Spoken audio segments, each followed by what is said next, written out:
Oke, assalamualaikum warahmatullahi wabarakatuh, Bu Sri. Sini Reza mau ngasih report tentang progres Reza selama pengerjaan tugas akhir. Mungkin Reza jelasin dulu secara singkat apa aja basic ininya sama apa yang udah Reza kerjain juga. Jadi Reza mulai dari yang apa itu ASF. Jadi ASF itu Adaptive Smooth RTT Based Forwarding. Salah satu forwarding strategi pada jaringan NDN yang di-develop oleh Lizang dan kawan-kawannya, yang mana dia memilih next hop terbaik berdasarkan pengukuran RTT. Jadi dia berdasarkan cost RTT untuk pemilihan jalur, lalu secara periodik dia menyelidiki jalur lain atau next hop untuk mempelajari RTT-nya. Jadi sambil dia ngirim data, dia juga sambil nyelidikin jalur lain. Lalu untuk cara kerjanya tuh gimana sih ASF bekerja? Jadi ASF bekerja itu secara dengan membagi next hop-nya itu dengan 3 grup. Untuk grup yang pertama itu memiliki next hop yang sudah ada RTT-nya,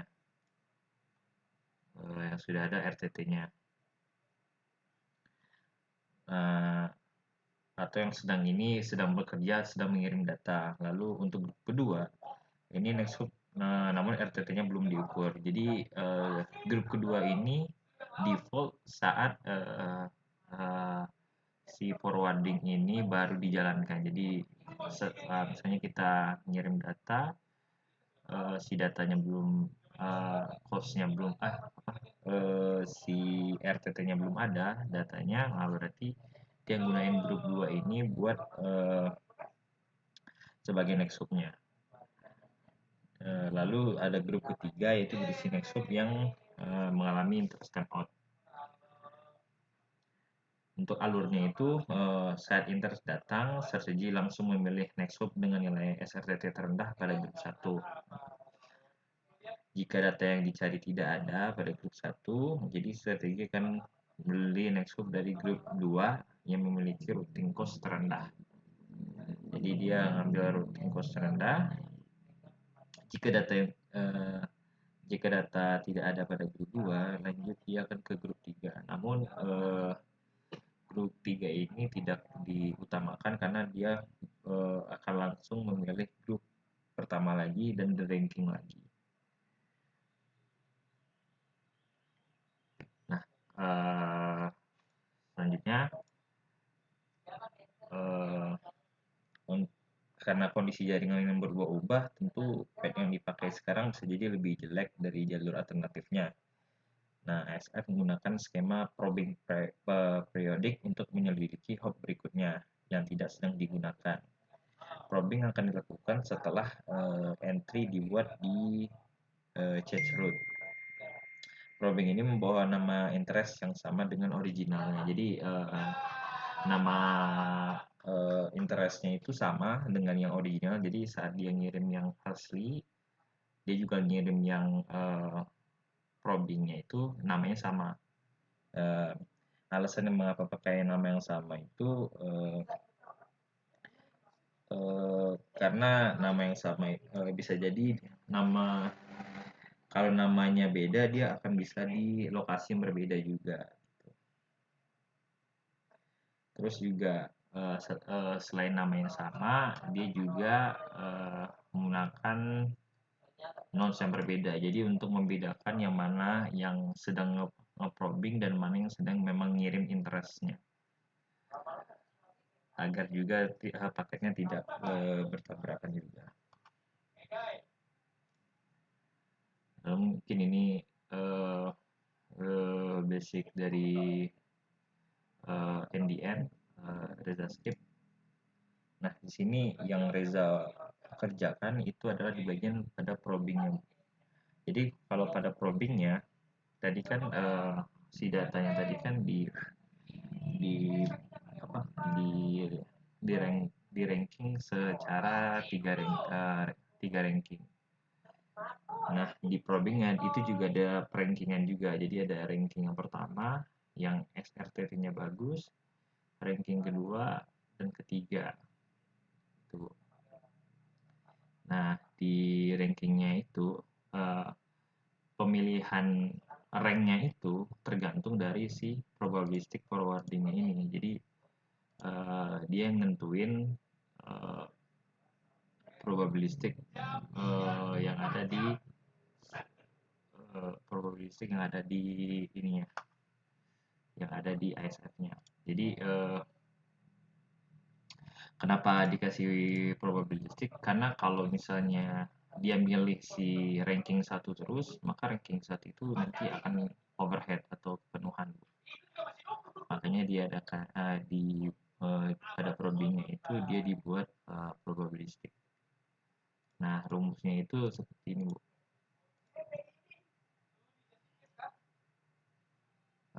Jadi misal untuk ranking 1 itu kesempatan bakal dipilihnya itu 0,5. Untuk yang ranking 2-nya itu 0,3. Dan untuk ranking 3-nya dia 0,166.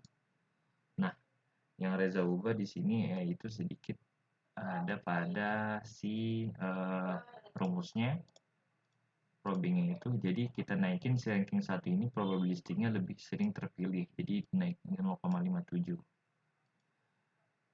Lalu P2 nya 0,29 dan P3 nya itu jadi 0,14. Untuk probingnya sambil buka ini ya. Terus untuk topologinya ada pakai itu IDN, topologi IDN. Nah, untuk hasilnya sendiri mungkin bisa Reza bandingin ini dia yang normal, terus juga distribusinya uniform. Jadi untuk skemanya itu Reza pakai 2 skema. Yang pertama itu skema uniform, yaitu dimana suatu prefix itu konten itu memiliki kesempatan yang sama untuk diambil atau 50-50 setiap prefix. Jadi mungkin bisa dilihat dari hasilnya tuh dia hampir rata lah ya, kayak dibagi rata gitu. Lalu juga Reza pakai satu lagi itu untuk yang skema satu laginya yaitu zip.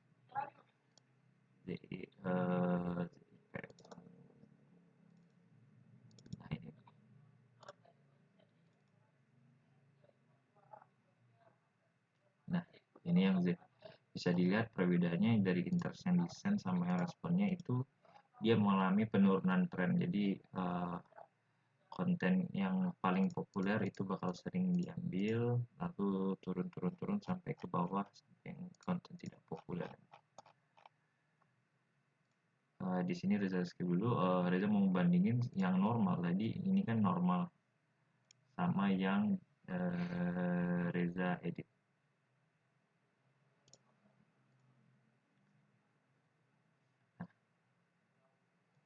Mungkin perbandingannya nggak terlalu jauh. Jadi kenapa sih alasan kenapa yang diedit, yang kita ubah ini ya tadi menjadi si ranking satunya lebih tinggi itu dia delaynya lebih rendah karena si ASR-nya kemungkinan menemukan jalur memilih ranking satunya atau dalam tanda kutip di sinilah jalur tercepatnya itu lebih sering. Nah, makanya si ranknya itu dia si delaynya dia lebih kecil daripada si yang normal. Ini yang normal, ini yang diedit, Bu. Untuk rumusnya yang ini tadi. Ini yang normal, ini yang edit.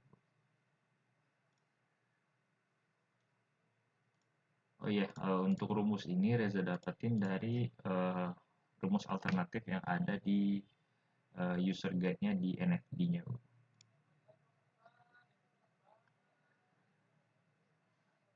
Lalu pengujian selanjutnya juga Reza disuruh Ibu Ratna juga, itu penggunaan core. Jadi di sini ketika Reza coba pada pakai satu core kemarin itu terjadi error.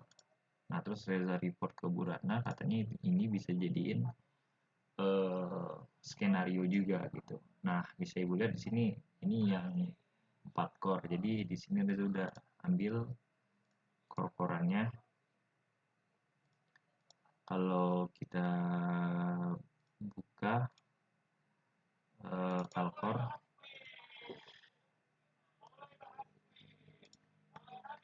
nah ini yang satu core itu dia interest loss-nya jadi 100%, atau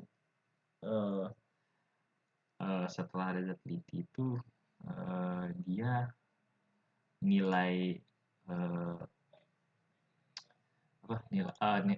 komputasinya itu sulit, jadi dia terjadi error pada codingannya karena komputasinya tinggi. Nah, begitu juga dengan 2 core. Nah, kalau kita ketika pakai 2 core, di sini ada ubah jadi 2, dia errornya itu turun dengan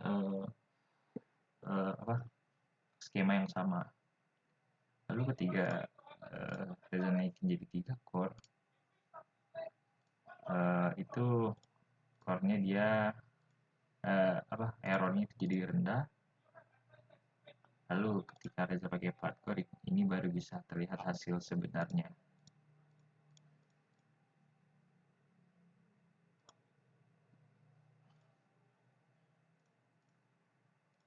Reza lihat sedikit apa yang Reza modif di sini.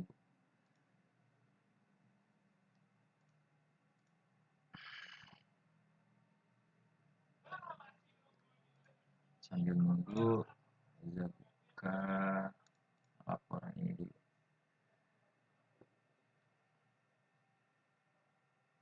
Nah, ini kira-kira interest loss-nya yang core tadi. Jadi untuk yang satu core di interest loss-nya dia 100%, lalu 2 core agak naik turun, itu Reza ambil terendah sebenarnya rata-ratanya itu dia 90-an interest loss, cuman Reza kebetulan ada dapat yang 51, jadi Reza ambil 51. Lalu untuk yang 3 core dia udah makin kecil, 0,01 interest loss. Lalu ketika Reza pakai 4 core itu dia jadi 0. Nah, ini mungkin bisa lihat CPU usage-nya. Nah, jadi untuk satu core dia di push 100 terus saat jalan.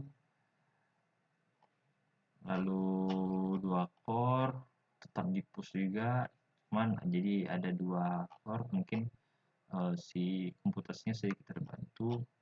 Lalu ini yang 3 core bisa dilihat dia pengerjaan komputasinya dia cepat, jadi tiap core-nya tidak terlalu terbebani. Lalu juga ada yang terakhir ya 4 core, hampir sama juga dengan yang 3 core, namun tiap core-nya juga tidak terlalu terbebani. Ini sama kayak yang di Excel tadi.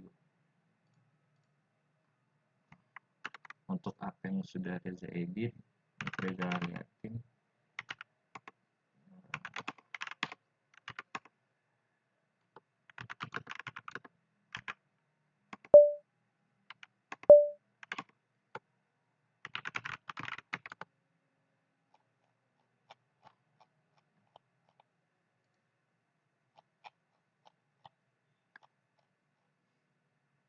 Nah, ini Bu, ini bagian probingnya, ini yang defaultnya atau yang normal, atau pakai rumus yang ini kayak gini Bu. Lalu yang satu lagi yang ini Reza komen biar nggak jalan juga. Nah, satu lagi yang ini, yaitu yang pakai rumus ini.